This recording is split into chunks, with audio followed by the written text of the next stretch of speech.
그래서 이 각 지역의 호재를 다 흡수하고 대신 악재는 크게 영향을 받지 않는, 그건 네 생각이지 왜 호재도 흡수하는데 악재는 흡수 안 하겠냐. 반갑습니다. 저는 부산 121기 신지연 대표입니다. 김해는 변두리 지역입니다.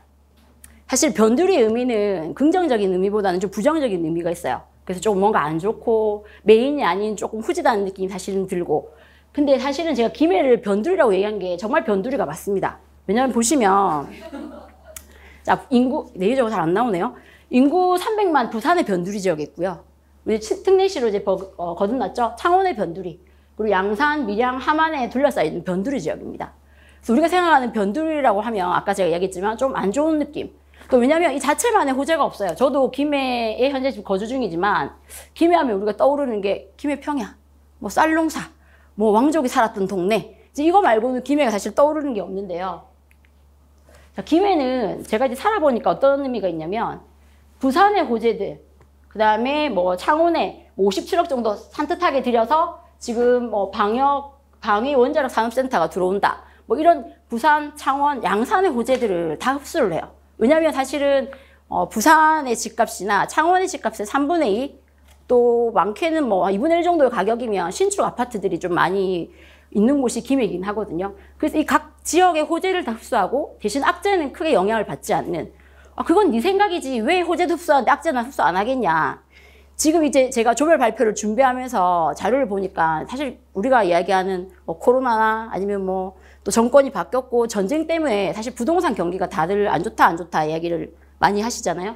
자, 제가 김해가 그 모든 지역의 악재 호재를 다 흡수할 수 있었던 건, 지금 보시면 일단 경남권에는 부산과 창원이 사실은 선두 지역이에요. 그 지역을 연결하기 위해서는 김해를 지나가지 않으면 도로 자체가 이 김해와 그러니까 부산과 창원을 연결해서 뭔가 경상권을 사겠다 하면 김해를 통과하지 않으면 사실은 어떤 그 발전조차 할 수 없는 위치에 있는 곳이 김해입니다.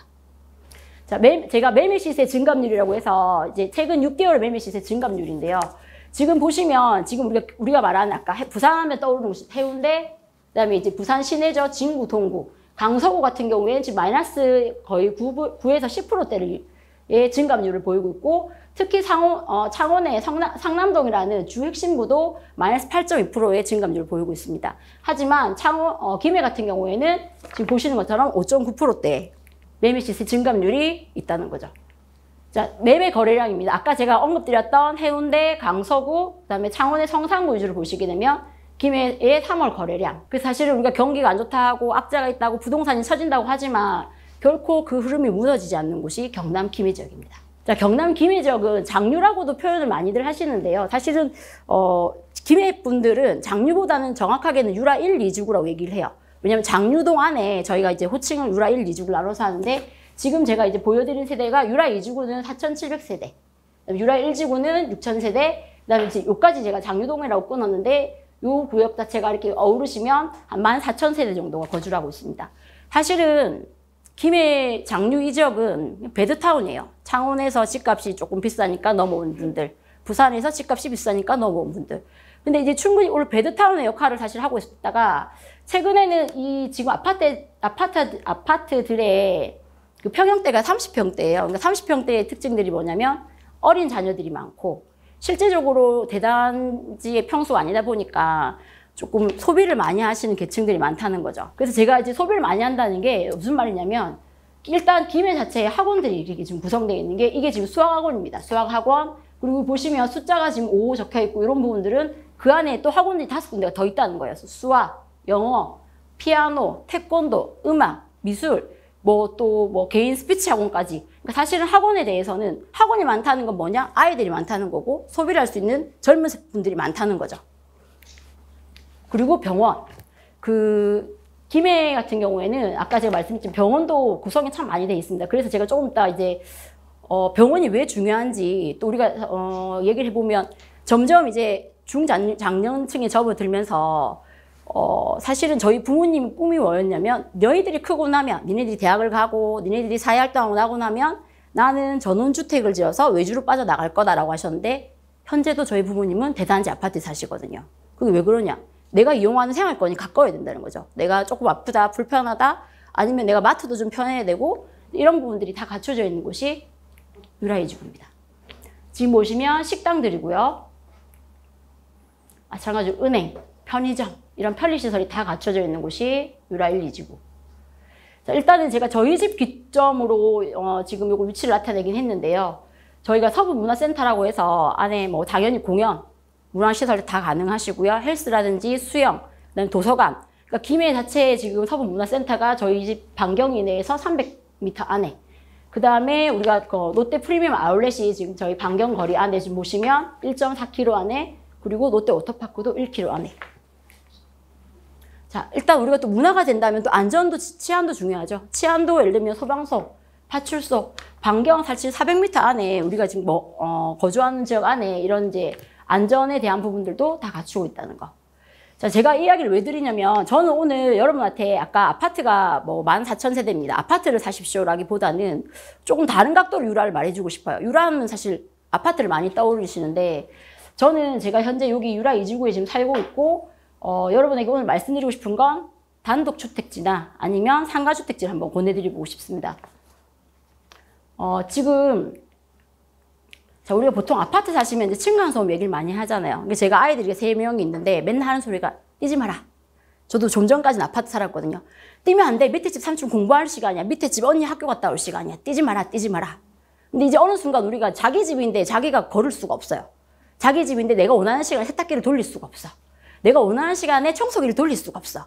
사실 우리가 이게 아파트 생활을 하다 보니까 이런 부분이 생긴 건데, 자, 일단은 저는 저희가 상가주택과 단독주택지를 제가 좀 설명을 드릴 건데요. 지금 여기 1종 일반 주거, 2종 일반 주거 이런 지역들이, 요 지역들은 전용 주거지만 가능한 곳이고요. 지금 이 지역은 상업, 그러니까 아까 얘기한 제가 상가주택과 아니면 또 주택용지로 사용이 가능한 곳입니다. 지금 여기 비용은 평균 한 뭐 70평에서 한 80평대 정도까지 토지 비용이, 매입 비용이 3억 6천에서 6억 정도입니다. 이 갭의 차이는 뭐냐면 위치에 당연히 차이가 있고요. 그 다음에 이제 상가주택인지 아닌지, 내가 점포를 할 수 있는 상가주택을 할 수 있는지 없는지에 따라서 가격이 조금씩 다른 부분이 있습니다. 지금 현재 가능한 물건들이고요. 자, 보통 그렇게 이야기하시면, 그러면 내가 좋다. 그럼 니네 동네가 너무 인프라가 잘 돼 있으니 내가 굳이 어디 남의 시골, 뭐 시골이라서 좀 그렇지만 어디 저 멀리 가지 않고 이 인프라를 다 누리면서 내가 여기서 집을 짓고 싶다. 그래서 집을 짓는데 돈이 얼마나 드냐? 땅값은 네가 알겠다. 근데 사실은 이제 평당 500만 원에서 옛날에 이제 이야기를 했는데 지금은 뭐 코로나나 아니면 전쟁 등으로 인해서 그 원자재 값이 많이 올라서 평균 한 650만 원 정도를 생각을 하시면 될 것 같습니다.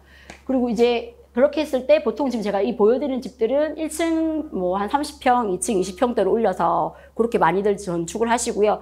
이렇게 건축하게 되면 건축비가 한 대략 3억 5천에서 한 4억 정도 이제 구성이 된다고 생각하시면 됩니다. 자, 이제 상가주택을 제가 좀 말씀드릴게요. 상가주택 같은 경우에는 지금 여기 지금 건축비는 사실 동일할 겁니다. 근데 이제 대신 차이가 내가 1층에 상가를 넣고 안 넣고에 대한 차이라고 보시면 되는데요. 지금 여기 지금 저희가 도로를 물고 있는 이 집 같은 경우에는 1층이 저희가 평당 14만 원으로 계산하시면 됩니다. 1층 평수가 거진 상가 평수 40평. 그렇게 놓고 봤을 때 1층에서 나올 수 있는 상가 월세 같은 경우에는 한 450에서 560만 원대 정도로 보시면 되고요. 2층 같은 경우에는 5천에, 그러니까 40평 기준으로 5천에 100만 원 정도의 이렇게 이제 세가 지금 나가고 있는 상태고요. 보통 3, 4층은 이제 주인 세대가 거주하시는 분들이 많이 계세요. 그래서 이렇게 이제 집을 거주하시는 분도 있고, 아니면 2층을 세를 주지 않고, 왜냐면 이제 이게 층수가 높이 올라가다 보니까 건축 면적이 늘어나니까 이제 건축 비용이 올라가게 되잖아요. 그래서 따님이나 아드님 이렇게 자제분들을 2층에 거주하시고 3, 4층에 부모님들 거주하시는 분도 많이 계십니다. 자, 이게 사실은 제가 아까 그 건축비에 대해서 좀 더 이야기를 하면 이게 너무 천차만별인 것 같아요. 제가 무슨 얘기를 하고 싶으냐면, 그러니까 경남 유라 지역은 이래요.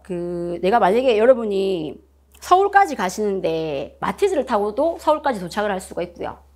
또 벤츠 뭐 아니면 포르쉐를 타도 서울에 도착하실 수가 있습니다. 내가 마티즈를 타고 갈 건지 벤츠를 타고 갈 건지는 여러분의 선택이신 거예요. 그래서 나는 좀 실용적으로 가고 싶어. 이러면 아까 제가 얘기한 기본 뭐 금액대로 해서 집을 세팅하시고 최대한 뭐 월세 수익을 늘려가시는 방법도 괜찮고, 아니면 나는 내가 거주하면서 조금 누리고 싶다. 그렇게 하시면 여러분이 조금 더 원하시는 부분에 비용을 투자하셔서 집을 지으시는 것도 괜찮아요. 근데 제가 경남 유라 지역을 추천드리는 건 서울까지 가는데 차를 뭘 타고 가시는 건 여러분의 선택이실 거고 서울까지 가는데 꼬불꼬불한 길로 가실 건지 아니면 쭉 뻗은 4차선 대로를 타고 가실 건지라고 생각하면 저는 인프라가 충분히 갖춰져 있는 유라 2주구야말로 쭉 뻗은 4차선 대로가 아닐까 싶습니다. 사실은 제가 어느 날 전화를 받았어요. 기획부동산인가 봐요. 고객님 너무 좋은 투자하시면 너무 떼돈 벌고 너무 좋은 물건이 있는데 그래서 지금 뭐라고 하는지 들어봤어요. 그러니까 너무 좋은 거 들어보니까. 근데 제가 마지막에 무슨 말이 하고 싶고 했냐면 그래서 너는 있니? 그래서 너는 그거 샀니? 근데 제가 오늘 여기 브리핑을 준비하면서 여러분에게 하고 싶은 말은 그거예요. 저는 이 지역에 제가 24시간 눈을 뜨고 살고 있고 제가 이 지역이 너무나 인프라가 잘 돼 있어서 과거엔 여기가 배드타운이었어요. 잠만 자는 동네. 하지만 아까 14,000세대 정도의 세대가 구성이 돼 있고 당연히 학군, 모든 편의시설들이 다 갖춰져 있다 보니까 더 이상 배드타운이 아닌 유라 지역은 새로운 도시의 다운타운이 됐다는 거죠. 그래서 저는 여러분에게 유라 2주구를 아파트도 좋지만 또 여러분이 노후의 어떤 또 경제적인 플러스 알파적인 내가 일을 하지 않지만 월급을 400만 원, 500만 원 벌어다 주는 나의 또 다른 직원이 있다 라는 마음으로 노후를 여기서 한번 아니면 또 제2의 삶을 여기서 한번 누려보시는 것도 괜찮을 것 같습니다. 혹시라도 아니 혹시가 아니라 역시 기회였다 싶으실 때는 저희가 오늘 같이 꼼꼼한 브리핑 여러분이 정말 필요하신 정보를 줄 수 있는 연락 주시기 바랍니다. 감사합니다.